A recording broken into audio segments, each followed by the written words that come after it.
Boa tarde, aqui é a professora Sara de História e vamos lá para mais uma aula, né, sétimo ano. Peguem lá o livro de vocês na página 292, pois nós vamos ver sobre Renascimento.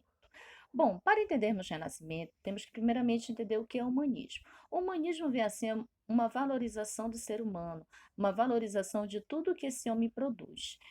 Lembra que no período anterior, que é na Idade Média, o homem estava muito condicionado à vontade divina e a Igreja Católica tinha um grande poder sobre ele? Agora, no humanismo, vai ser diferente. Esse homem vai ser dotado de livre-arbítrio e aí ele vai tomar suas decisões próprias, tá?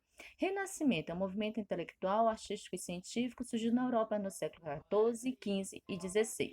Então, o Renascimento, ele vem abarcar essas diversas áreas aí, porque todas essas áreas são áreas de produção humana.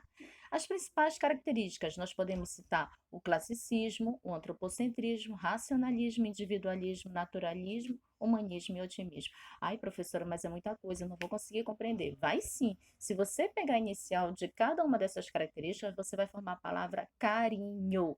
Então, fica mais fácil de você compreender. Vem aprender Renascimento com a tia Sara com carinho. Classicismo.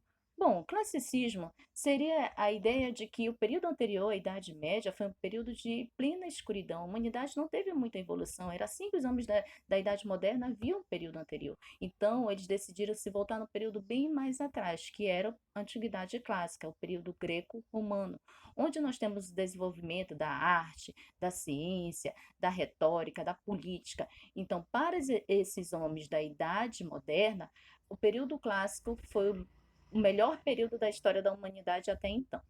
Antropocentrismo. Antropo, homem. Centrismo, centro. Um homem no centro de tudo. Agora este homem vai ser dotado de razão e ele vai definir o seu destino. Racionalismo. Eu não tenho mais que ficar com as opiniões do padre, nem da igreja. Agora eu posso movimentar minhas próprias opiniões através da razão. Eu vou pensar, eu vou desenvolver um pensamento racional. Tudo agora vai ser pautado à luz da razão.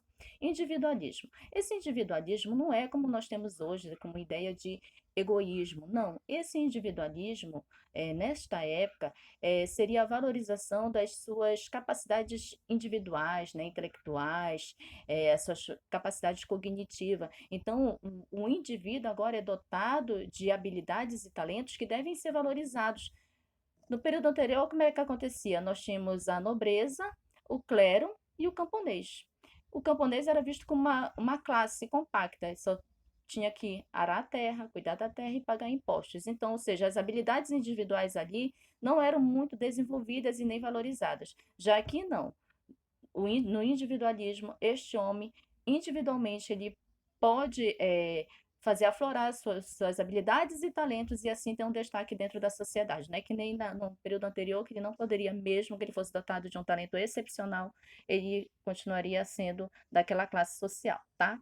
Naturalismo. O homem agora, a relação do homem com a natureza, ele quer entender esta natureza, ele quer entender os movimentos e as leis que regem esta natureza. No período anterior, lembra que se chovia porque Deus queria, porque se a plantação não deu certo foi porque Deus está castigando. Já que nesse naturalismo, não. Eles querem entender as leis exatas que movem a natureza, até porque eles querem ter um melhor controle também disso. O humanismo, foi o que nós já falamos ali, é a valorização de toda e qualquer criação humana. Otimismo. Esse homem agora, ele está otimista, ele olha para o período anterior em que aquilo já passou e agora é um período de inovação, é um período, é um futuro maravilhoso que se abre, né?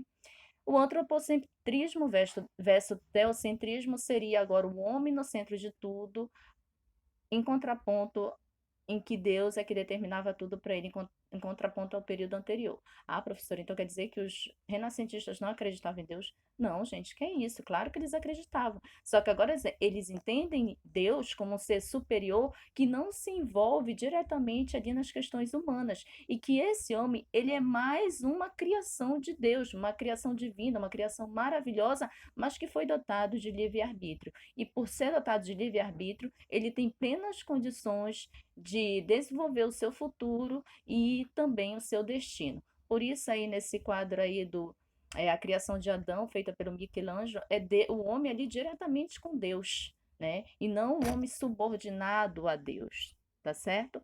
Heliocentrismo versus geocentrismo, que é algo que foi muito discutido durante a Idade Média. A igreja dizia que a Terra era o centro do universo, que é a teoria geocêntrica.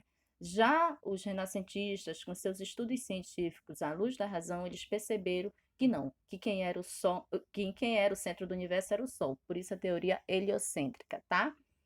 A Itália vem a ser o berço do Renascimento. Foi ali onde tudo começou e também onde nós temos os principais artistas, né?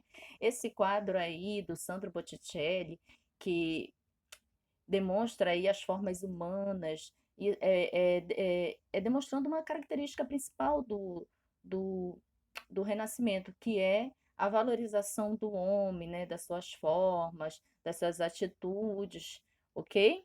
Esse quadro é o nascimento de Vênus. Vênus, você sabe que é uma deusa romana da Antiguidade Clássica, tá?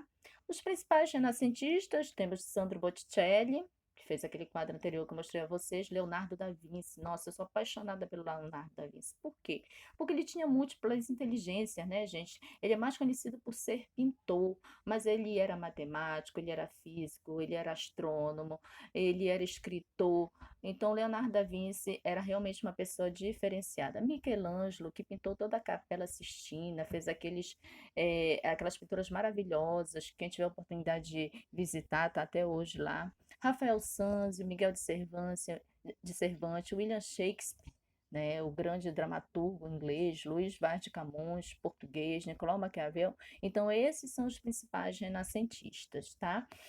E assim, o Renascimento ele vem realmente trazer uma luz de razão para a humanidade, que mais tarde vem ser complementada pelo Iluminismo. Então, crianças, fiquem aí com as atividades das páginas em questão. Tia Sara agradece a atenção de vocês. Muito obrigada, estou morrendo de saudade. Até a próxima, pessoal. Bye.